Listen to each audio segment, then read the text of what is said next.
Imagine buying like a super mundane computer part for a few $100. Right, just some standard hardware. Yeah, exactly. You throw it in a corner of your bedroom, forget about it, and wake up a few months later to find out it's suddenly worth $2,000.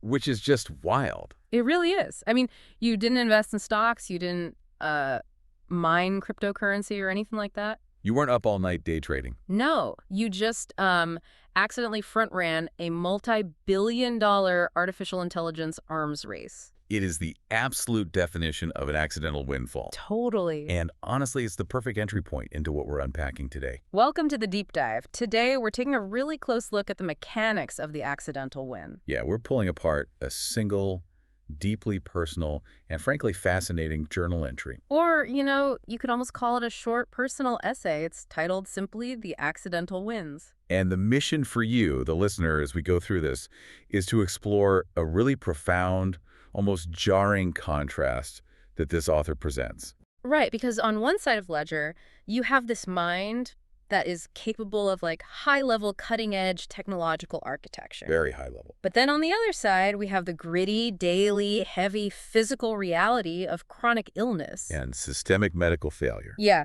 and serious financial friction. So we're going to decode a philosophy the author calls going sideways. Going sideways. I love that term. It's such a great framework, right? It's about finding success, or sometimes just basic survival, when straight lines completely fail you. Yeah, when the normal path is just blocked. Exactly.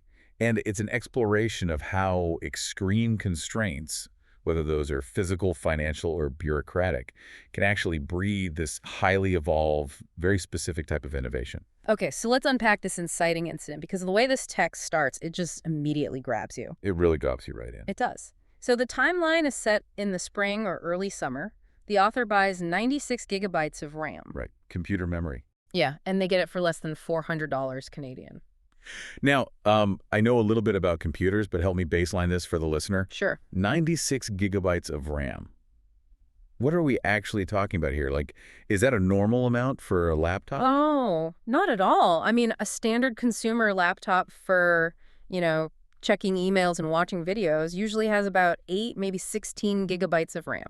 Okay, so a fraction of this. Exactly. Even high-end gaming computers might push to maybe 32 gigabytes. Gotcha. So 96 gigabytes is a highly specific, massive amount of system memory. It's a ton. You do not buy 96 gigs of RAM just to browse the internet or type a Word document. Right. Yeah. You buy that amount of memory because you intend to process massive, complex data sets locally. I mean, you are building a workstation, not a toy. Right. And the author actually confirms this. They state they just needed it for what they're calling their TARDIS build.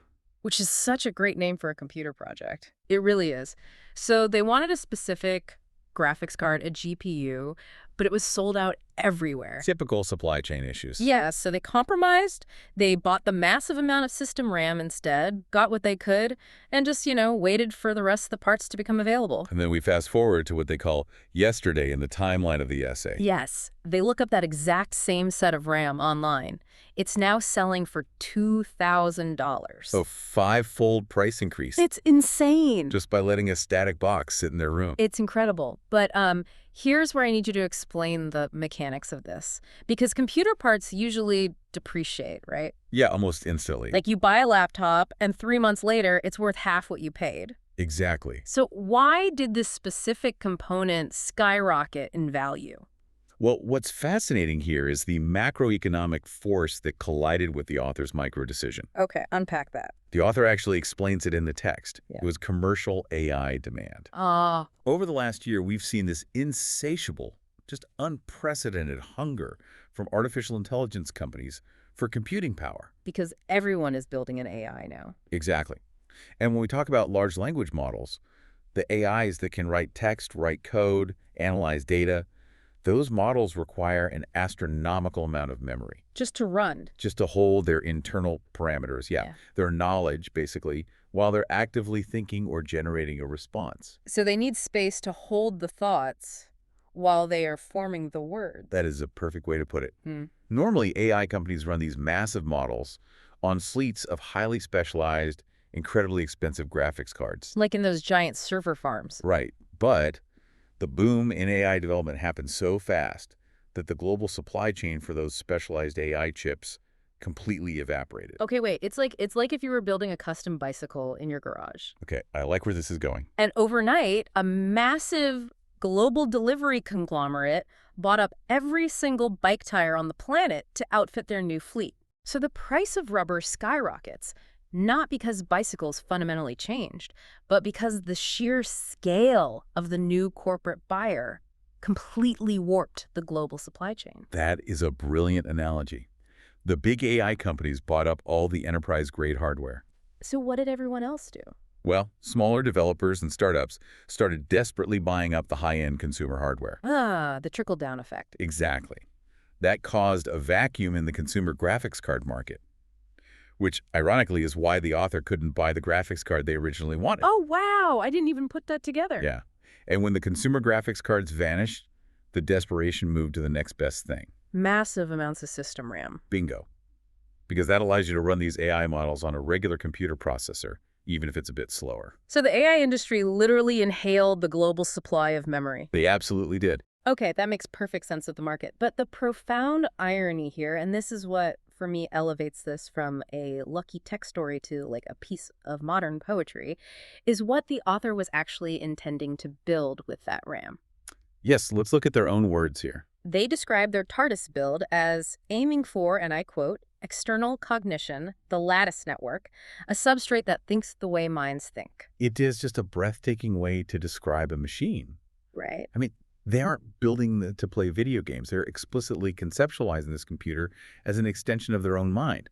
External cognition. But wait, physically, what are they building? Like, we're talking about silicon and circuit boards. Sure. How does RAM translate into external cognition for a single person in their bedroom? I hear lattice network, and it sounds like science fiction. Demystify that for me. Okay, so in the context of localized computing, a lattice network or external cognition setup generally refers to building a personal, highly customized AI architecture. Oh. Imagine taking an open source large language model and feeding it every journal entry you've ever written, Like your whole life's data.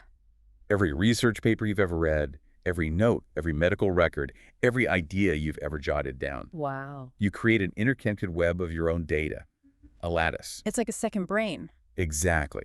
A second brain that doesn't forget, a substrate that can cross-reference an idea you had in 2018 with a medical symptom you experienced in 2023. Oh, that's powerful. And it can draw a conclusion that your organic brain might miss just because it's overwhelmed or exhausted. So they're building a localized neural network designed to offload the cognitive burden of their daily life. That's exactly it. And the staggering irony is that the very technological paradigm they're trying to build in their bedroom, this localized external cognition framework, is the exact same macroeconomic force that devoured the global supply chain and made them a massive profit. It's wild.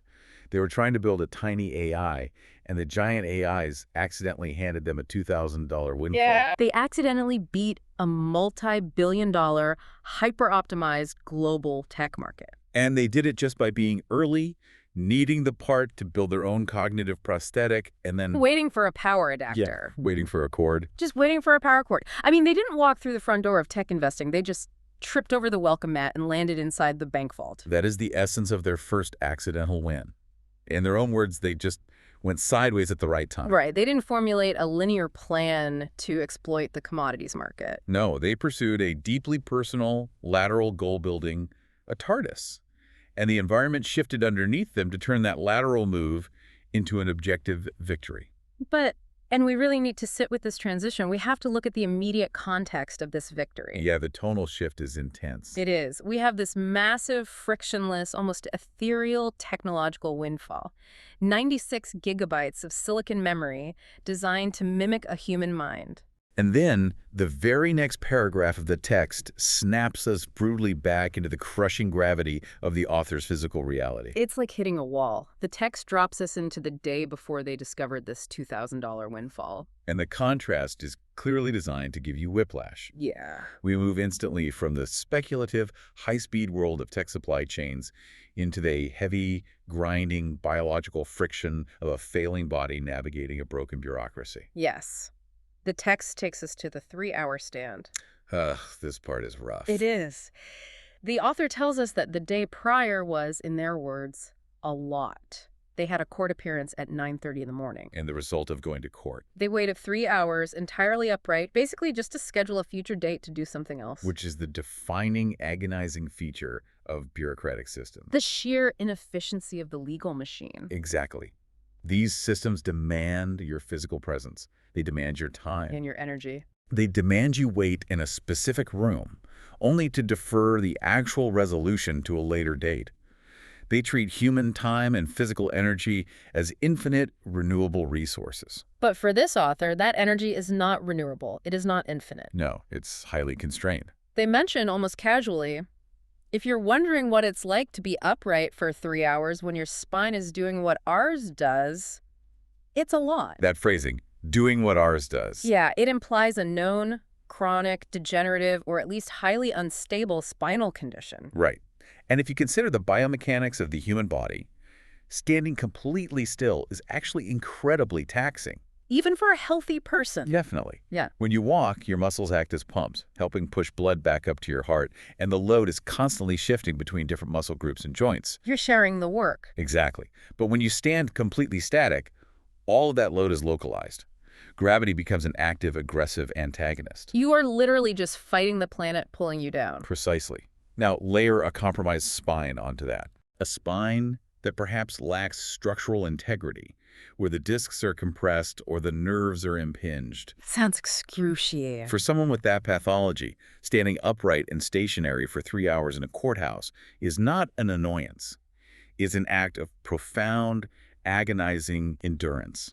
It depletes physical and neurological reserves that they absolutely did not have to spare in the first place. The environment is actively causing them harm. And what blows my mind is that they don't get to go home and collapse after fighting gravity for 3 hours. No, the day is just starting. The text makes it clear. They went straight from the courthouse to a doctor's appointment. There was zero time to go back to their bedroom, no time to lie down, no time to rest. They are running on absolute physical fumes. They are operating in a deep energy deficit. Which brings us to a specific detail in the text that, on a first read, might seem like a throwaway line. But it's not. No, it's actually one of the most revealing sentences in the entire essay. Let's hear it. When they finally managed to drag themselves from the court to the doctor's office, they mentioned that they laid down in the waiting room lobby for half an hour. Just right there in the lobby. Yeah. And they specifically note that the chairs were, quote, fortunately, actually decent. Actually decent. It's such a precise, grounded observation. It is a masterclass in subjective environmental observation.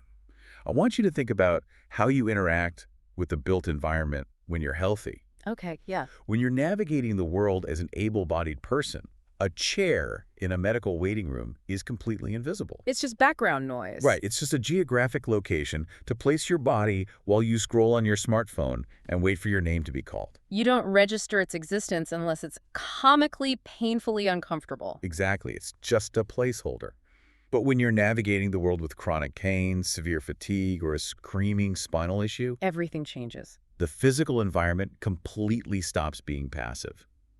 The world becomes a ledger of energy costs. Oh, that's a brilliant way to put it. Every object, every staircase, every curb, every chair is instantly judged by a subconscious calculus. Like, how much energy will it cost me to interact with this?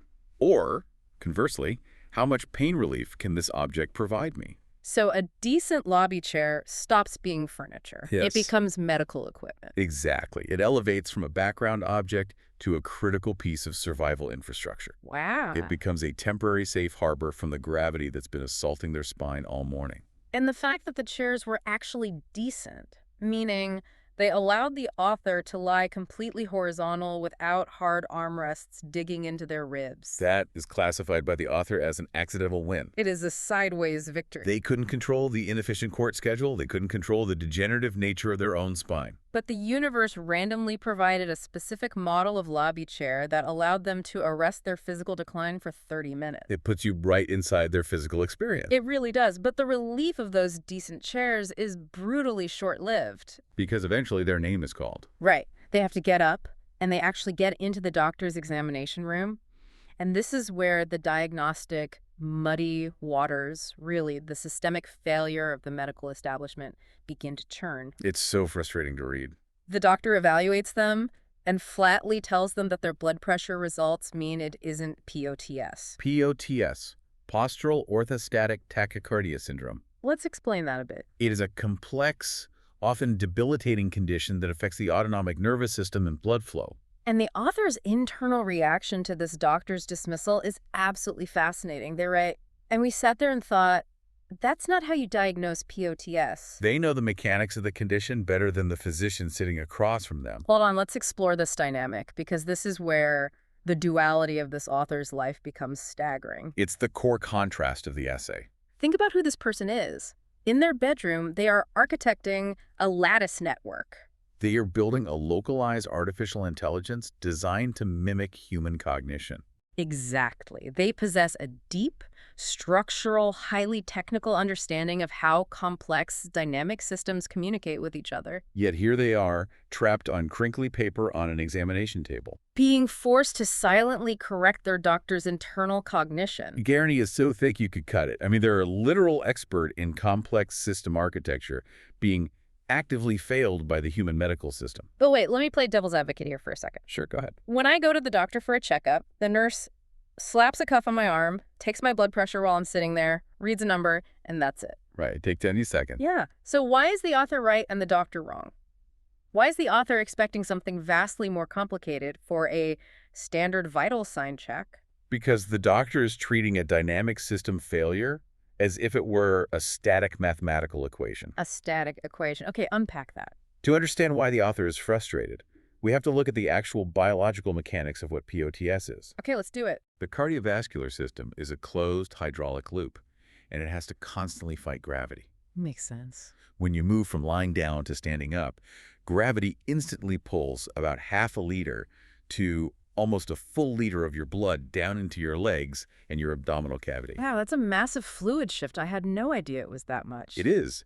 In a healthy nervous system, sensors in your neck and chest, they're called baroreceptors, detect this sudden drop in blood pressure near your brain.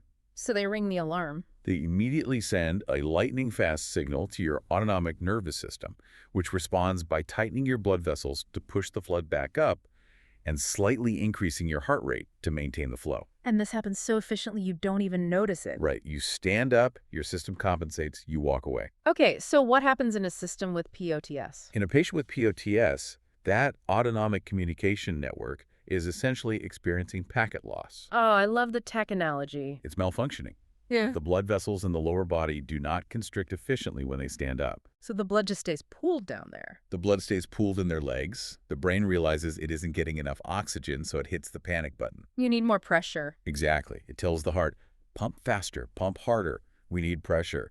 So the heart rate absolutely skyrockets. And that's the tachycardia part of the syndrome. You got it. Yeah. It's trying desperately to compensate for the slack blood vessels. The heart is working overtime to make up for the broken pipes. Exactly. But here is the crucial diagnostic key. This biological failure cascade doesn't necessarily happen the precise millisecond you stand up. Oh. The body might manage a weak initial compensation before the system slowly fails under sustained gravitational load. Ah, so a single snapshot doesn't tell the story. Yes. And the author writes in their internal monologue, you have to time the measurements. Just take them immediately after standing and call it done. They know the testing protocol. A clinical evaluation for POTS requires a timed orthostatic vitals test, sometimes called a poor man's tilt table test. How does that work? You have to measure the patient's heart rate and blood pressure while they're lying down entirely flat, resting. Okay. Then you have them stand completely still, and you take measurements at the 2-minute mark, the 5-minute mark, and the 10-minute mark. You have to watch the network perform under a sustained load over time. You have to watch the system fail. You're looking for a sustained, abnormal increase in heart rate, usually a jump of 30 beats per minute or more, that stays elevated for those full 10 minutes without a massive drop in blood pressure. So if the doctor just took the readings instantly upon standing and said, looks fine, then they completely failed to measure the body's sustained physiological response to gravity. They took a Polaroid photograph of a car at the starting line when they needed a 10-minute video of the car breaking down on the highway. That's exactly what happened, and the author knows this. They understand the biological engineering of their own condition. They know the doctor's methodology is fundamentally scientifically flawed. But look at their reaction in the text. They say, but we didn't know how to say that in the moment, so we just sat with it. They just sat with it. After 3 hours of agonizing standing in court, after lying flat on lobby chairs to save their spine, they are hit with this wave of medical incompetence, and they just freeze. Yeah. Why? Why not advocate for themselves? Why not explain the tilt table test to the doctor? Because of the biological reality of cognitive depletion. Cognitive depletion. It is a profound feeling of powerlessness that is rooted in physiological exhaustion. We have to consider the absolute lack of bandwidth they're experiencing in that exact microsecond. Self-advocacy in a clinical setting is incredibly taxing, even on your best day. You have to be a diplomat. You have to carefully navigate deeply entrenched medical power dynamics. You're challenging a doctor in their own office. You have to challenge an authority figure who holds the keys to your treatment, politely but firmly. Yeah. You have to cite and articulate medical science clearly. And doing that when your spine is screaming in pain? When your autonomic nervous system is misfiring and your energy reserves have been entirely zeroed out by the bureaucratic nightmare of the courthouse, It's too much. mustering the cognitive bandwidth to essentially teach your doctor how to do their own job is simply impossible. Your brain just goes into survival mode. The freeze response is not a failure of courage. It is a completely natural biological conservation strategy when a system is overwhelmed and depleted. They couldn't fight. They couldn't flee. So they froze to conserve whatever tiny fraction of energy they had left. Right. But I love that they didn't just accept defeat entirely. They deferred the processing. They scheduled it. The text notes that they immediately form a lateral plan. We're going to talk to Megan on Friday, figure out how to advocate for the thing that shouldn't need advocating for, which is just test it properly before you dismiss it. Which tells us that Megan is likely a support worker, a trusted friend, or a professional patient advocate. Someone in their corner. The author is doing exactly what they're doing with the TARDIS build. They are utilizing an external resource to handle a cognitive burden. Oh, wow. That's true. They are offloading the strategy of navigating this medical conflict to a Friday summit meeting. They recognize they cannot process it now, so they schedule a collaboration to figure out how to demand basic medical competency. Test it properly before you dismiss it. It's such a fundamental, almost heartbreakingly simple request. Yet it requires a strategic planning session days later just to figure out how to ask for it safely. It is exhausting just to read about. And then the doctor's visit ends with this incredibly jarring, almost surreal detail. The text says, they gave us grocery gift cards, though, so there's that. The whiplash of that sentence is physically palpable. Right. We literally just went from, I am not going to listen to your symptoms or conduct a medically sound, scientifically validated diagnostic test on your failing autonomic nervous system, straight into, here is some charity for food. It highlights a massive, glaring disconnect in how institutions view marginalized people. The medical establishment is casually dismissing their complex physiological reality, but simultaneously acknowledging their dire financial reality. It pushes the narrative directly from the realm of medical fiction into the raw daily calculus of survival, hunger, and systemic poverty. It is the ultimate administrative band-aid. The medical system is attempting to treat the downstream symptom of systemic poverty, which is hunger, without addressing or validating the root cause of the physical disability that is almost certainly contributing to that poverty. The grocery gift cards are helpful, undeniably. They have intrinsic value. But handing them out immediately after dismissing a valid medical condition feels like a system giving you a bucket to bail water out of your boat, right after they refuse to patch the massive hole in the hull. It is a brilliant way to phrase it. And this jarring transition moves us beautifully into the very next section of the essay. We're zooming out of the clinic now. We move out of the bureaucratic gravity of courts and clinics, and we drop down into the hyper-local reality of the author's next 24 hours. We enter what we can call the microeconomies of survival, dietary restrictions, and snow. This section reveals how poverty and disability force a person to become a hyper-vigilant project manager of their own existence. Exactly. The author outlines their intended itinerary for today, the day after the court and doctor debacle. They write that they were going to go to the bank, then the food bank, and then maybe, just maybe, get a treat. A coffee with oat milk at Tim Hortons. Now, at first glance, this is a very standard string of errands. Just a plan that requires moving through physical space in a city to access necessary resources. Bank for financial logistics. food bank for baseline caloric sustenance. But I want to zero in on the specificity of the Tim Hortons plan, because nothing in this essay is accidental. No, every detail matters. They mentioned they were going to use a gift card for it, and then a coffee with oat milk is, quote, basically the one thing on the menu we can have. This tiny detail is a massive window into understanding the layered, compounding constraints this person is living under. How so? It's not just about a lack of money, though poverty is clearly a primary factor, since they're relying on a predetermined gift card to access a simple everyday coffee. Right. It is the intersection of severe financial limitations colliding with strict dietary restrictions. Why are those dietary restrictions so crucial to understand here? Because when your body actively rejects most standard foods, perhaps due to gastrointestinal issues related to the very undiagnosed autonomic nervous system issues they were just at the doctor for, the physical world shrinks dramatically. It becomes a minefield. For an able-bodied person with disposable income, a fast food menu is a landscape of spontaneous choices. You look, you crave, you buy. Yeah, I just grab whatever looks good. Exactly. But for someone with complex chronic illness, a standard menu is a biological minefield. Finding the one safe item isn't about preference, it's about risk management. Precisely. It requires prior research. It requires trial and error, which often involves painful physical consequences. So they finally found this one safe thing. And then, once you've identified that single safe node on the menu, the oat milk coffee, securing the financial means to access it becomes a complex logistical task. The gift card isn't just money. It is a highly specific passport to access a tiny beacon of joy and normalcy in an otherwise grueling medicalized itinerary. It's the little things that keep the psychological engine running. You endure the court, you endure the gaslighting doctor, but tomorrow you get your oat milk coffee. But then, the text introduces a massive disruption. It is one short, devastating sentence. But it's snowing, so that didn't happen. A single, completely mundane meteorological event completely derails the entire microeconomy of their day. This is where empathy requires a real shift in perspective. Yes, absolutely. For an able-bodied person with a car and a steady paycheck, snow is an inconvenience.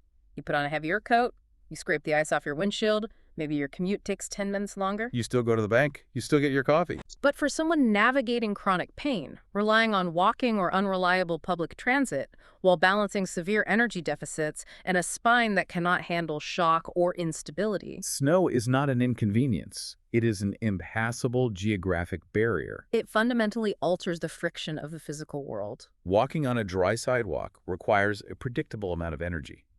Walking on snow or ice requires constant micro-adjustments of your balance. Slipping and sliding.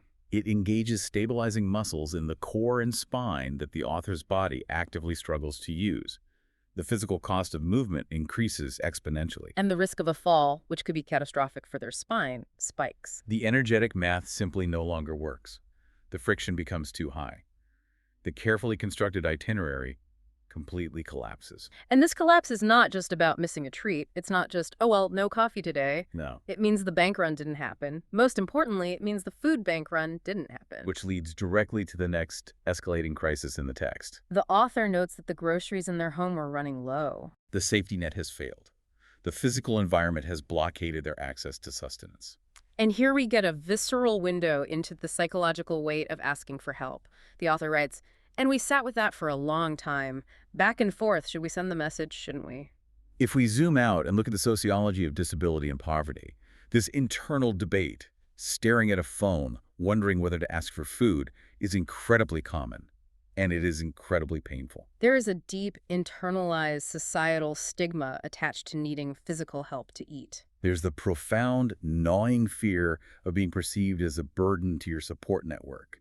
There's the desperate human desire for independence. The author is sitting in their room, performing a brutal mental calculation. They're weighing the emotional cost and potential shame of sending a text message against the undeniable biological necessity of calories. Sitting with it for a long time represents a massive expenditure of mental energy, just trying to resolve an agonizing internal conflict.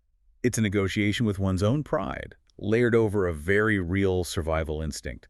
When your autonomy is stripped away by your body, by the medical system, and by the weather, asking for help feels like surrendering the very last scrap of control you have left. It's that universally awful feeling of looking at your phone, typing a message, deleting it, putting the phone face down, staring at the empty fridge and then picking the phone up again. It is psychological torture. And the compromise they eventually reach is so incredibly telling. They write, eventually sent it to our mother, just about eggs. Just about eggs. They don't ask for a lifeline. They don't list the bare cupboards. They don't explain the snow or the food bank failure. They ask for the absolute minimum viable biological intervention. Just eggs. It is a strategic way of signaling distress and asking for help while desperately attempting to minimize the perceived burden on their mother. But the mother's response instantly shifts the entire dynamic of the narrative. Thank goodness. The text tells us she replies and asks if they need anything else. And this tiny opening, this gentle invitation from a caregiver, transforms the crisis. The author says it turned into a full grocery order arriving at their door in a few hours. And here is where we hit what I believe is the most beautiful accidental win in the entire essay. Accidental win number 3, the grocery list. Yes. The author specifically notes that the list of groceries already existed. It was still saved on their mother's phone from an order they had placed months ago. We need to unpack the sheer cognitive relief embedded in that specific detail. I want you, the listener, to really put yourself in this biological state. Close your eyes and imagine it. If you've ever felt completely, hollowly drained just from a stressful Zoom meeting, I want you to imagine layering that exhaustion on top of a nervous system that is actively misfiring. A spine that aches with every breath. And a doctor who told you your reality isn't real. It's snowing outside, so you are physically trapped. You've just agonized for an hour over sending a text message just to get a carton of eggs. The sheer mental effort required to now sit down, mentally inventory your kitchen. Figure out what meals you can safely eat with your highly specific dietary restriction. And type out a comprehensive grocery list on a tiny screen. It might literally break you. It might be too much cognitive load to bear in that moment. Your brain would just refuse to boot up the program. Because decision fatigue is a very real, scientifically measurable phenomenon. Every choice you make degrades your ability to make the next choice. And for someone running on absolute zero, generating a complex, safe list of necessities from scratch is a monumental, impossible task. The fact that the list was already saved on the mother's phone from a previous order is a massive, unexpected windfall of preserved cognitive energy. They didn't have to build the architecture of the grocery run. The blueprint already existed. They just had to say yes. It is another profound sideways victory. It's the digital equivalent of the decent lobby chair. Exactly. The environment provided a pre-existing structure that required zero energy to interact with. And look at the cascading positive economic effect of this specific windfall. Because the mother ordered the groceries, the author notes, which meant we didn't have to spend the gift cards yet, which means they're there if we actually need them. Small safety net, suddenly a little bigger. The microeconomy of their life temporarily stabilizes. The grocery gift cards handed to them by the dismissive doctor are no longer immediate, desperate survival money. Because of the saved list and the mother's intervention, those cards are instantly transformed into a buffer. They become a cushion against the next unforeseen crisis. The heavy, crushing gravity of the last 48 hours is briefly suspended by this influx of calories and the profound relief of simply not having to think. Which brings us to an incredible, almost cinematic pivot in the text. With the immediate existential dread of hunger solved by the grocery delivery, the author suddenly finds themselves with a tiny, unexpected spark of creative domestic energy. The text says, in between all of that, we made crackers. We made crackers. It is such a wonderfully humanizing, grounding detail. Amidst the chaos of court bureaucracy, medical failure, global AI market fluctuations, and impending hunger, what do? They decide to bake. But because of those strict dietary restrictions we talked about, they aren't just opening a box of Ritz or baking standard wheat saltines. No, they're making almond flour crackers. And they explicitly write that they did it just to see if it would work. It's not a chore. It's an experiment. It is low-stakes culinary engineering. But immediately, they hit an obstacle.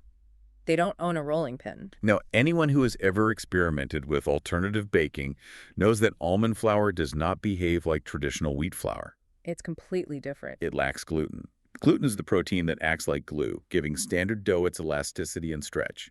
Almond flour dough is crumbly, it is sticky, and it is incredibly temperamental. So you can't just treat it like pizza dough. Not at all. It requires firm, consistent, even pressure to flatten it out into a cracker without it disintegrating into a pile of sand. A rolling pin is the standard optimized tool for this job for a reason. But they don't have the optimized tool. They lack the consumer hardware, just like they lack the specific graphics card for their computer build. The parallel is right there. So what do? They employ what I can only describe as raw, primal human engineering. The text outlines the process perfectly. They fold parchment paper over the dough to prevent sticking. They place a rigid plastic cutting board on top of the parchment paper. And then they place the entire assembly on the flat vinyl floor of their kitchen. And they stand on it. They literally step their physical body onto the cutting board. They stand on their food. So why is this detail so crucial to the narrative? Why does the author include this amid stories of $2,000 RAM and medical gaslighting? I'll tell you why. Because it is a profound, undeniable demonstration of understanding physics and environment over relying on correct or standard tools. The author writes, because it's a flat vinyl floor, and that's just physics. It is an incredibly brilliant application of basic physical principles. Think about the mechanics of what they're trying to achieve. They need to apply force over a specific area to compress a stubborn, non-elastic material. A rolling pin applies what engineers call line pressure. Line pressure, like a single point of contact. It concentrates force into a very narrow band, the exact point where the cylinder touches the dough and rolls that force forward. That is great for elastic dough, but can cause horizontal shear force that tears crumbly almond flour apart. It pushes the dough away instead of pressing it down. Exactly. But standing on a flat, rigid cutting board applies massive, evenly distributed planar pressure. Planar pressure. By using their own body weight, harnessing the exact same gravity that torments their compromised spine during a 3-hour wait in a courthouse, they turn their kitchen floor into a hydraulic press. They apply perfect vertical compression with zero horizontal shear. They weaponize the gravity that usually hurts them to make a snack. They did. And if we connect this specific action back to the very beginning of the essay, back to the TARDIS build and the external cognition, the parallel is stunning. It reveals the core operating system of the author's brain. Whether this person is dealing with a complex lattice network of high-capacity RAM to simulate a localized AI, or a ball of crumbly almond flour dough on a cheap vinyl floor, they fundamentally understand how to manipulate the physical and technological world around them to achieve a desired outcome. They do not get stuck on what they lack. They don't say, I have no rolling pin, therefore no crackers. They look at the properties of what is available, a flat floor, a rigid board, a heavy body, and ask, how can I combine these variables to solve the engineering problem? It is the exact same mindset operating on two wildly different scales. They didn't have a rolling pin, so they used a floor, a board, and gravity. They didn't have a consumer graphics card, so they bought 96 gigs of system RAM and used their CPU. The mechanism of problem solving is identical. And we must note their conclusion about the cracker experiment. They write, it worked better than a rolling pin probably would have. The sideways solution wasn't just a makeshift, sad compromise. It was actually a superior methodological outcome. Which brings us to the philosophical core of this entire piece. The author doesn't just present these stories in isolation. No, they weave them all together. They take all these disparate threads, the tech windfall, the doctor, the snow, the crackers, and they synthesize the empirical evidence of their own chaotic week in the closing paragraphs. Let's look closely at that synthesis because they list them out like a manifest of survival. The sideways solution, the accidental win, the standing on the cutting board because that's what's available, and it's just physics. The 96 gigs of RAM bought just because it was needed to build a TARDIS. The lobby chairs that just happened to be decent enough to rest a bad spine. The grocery list that already existed from months ago to save cognitive load. The author is raising a profound question here, one that challenges the core narrative of modern society. How do we measure success? Or how do we track progress when our lives are biologically or systemically prevented from following a traditional linear path?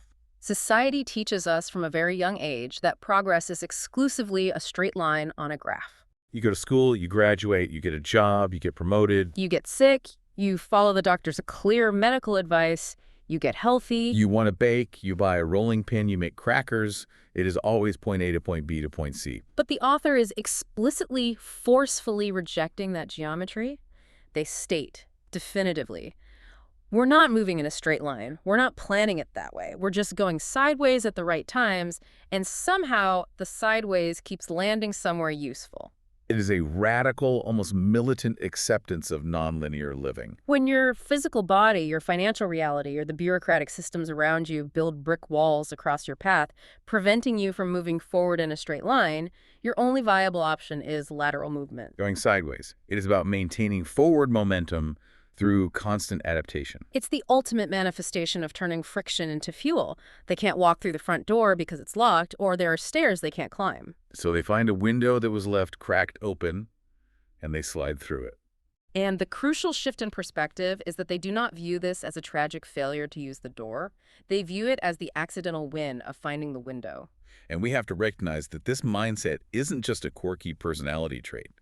It is an evolutionary survival mechanism that has been honed to a razor's edge by the very difficulties they face every day. The friction creates the spark. There is a well-documented phenomenon in engineering and design where extreme constraints are actually the primary drivers of paradigm-shifting innovation. Like Apollo 13. Exactly.